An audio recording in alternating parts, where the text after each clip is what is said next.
Maintenant, je vais vous parler des 3 fécules et amidons. Donc, la fécule de tapioca, l'amidon de maïs et la fécule de pomme de terre. Donc, ce sont 3 poudres blanches, comme vous pouvez voir, c'est égal en fait d'aspect.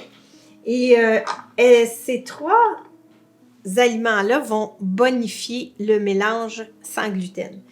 Donc, les amidons sont un apport important dans le mélange sans gluten pour la boulangerie et la pâtisserie.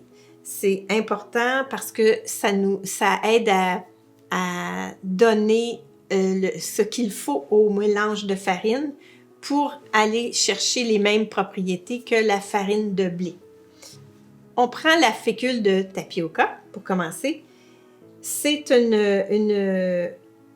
la racine d'un arbuste vivace qui s'appelle le manioc. Et ça, c'est originaire du Brésil. Le goût, c'est neutre, légèrement sucré, mais je vous dirais plutôt neutre. Et c'est ce qui convient parfaitement dans un mélange de farine sans gluten.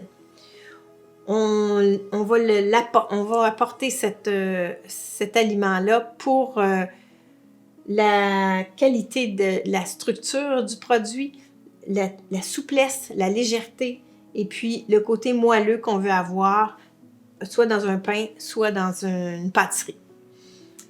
Elle se marie bien à tous les types de farine sans gluten et puis elle apporte de l'élasticité même au produit. Donc, c'est très riche en amidon et c'est très pauvre en protéines. Mais sa fonction première, c'est d'ajouter de l'amidon au mélange sans gluten. Ça. Maintenant, la deuxième fécule dont je vais vous parler, c'est la fécule de pomme de terre. Elle est faite à partir de la pomme de terre comme telle, le tubercule.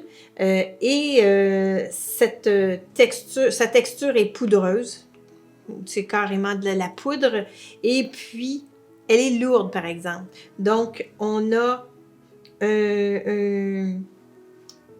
besoin de l'utiliser avec parcimonie. En fait, ça va bonifier un pain.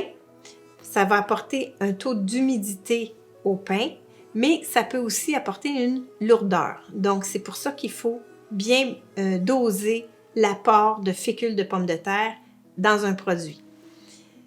C'est sûr que c'est un épaississant aussi, qui est très riche en amidon et qui est pauvre en protéines. Mais sa fonction première, c'est d'apporter de l'humidité au produit et d'apporter la texture un petit peu plus dense. Un élément important à considérer, il existe bien sûr la farine de pomme de terre. Mais la farine, à ne pas confondre avec la fécule. La farine de pomme de terre est vraiment une farine qui est lourde, qui ne fait pas lever un produit et qu'il faut utiliser en très petite quantité pour réussir nos produits de boulangerie et de pâtisserie. La fécule de pomme de terre, elle a d'autres fonctions. Elle ajoute de l'amidon au mélange de farine sans gluten.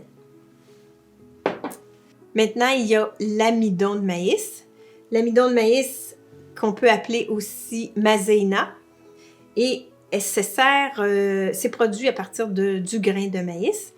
Ça sert d'épaississant, de liant pour les sauces et ça les rend plus légères, même plus légères que la farine de blé.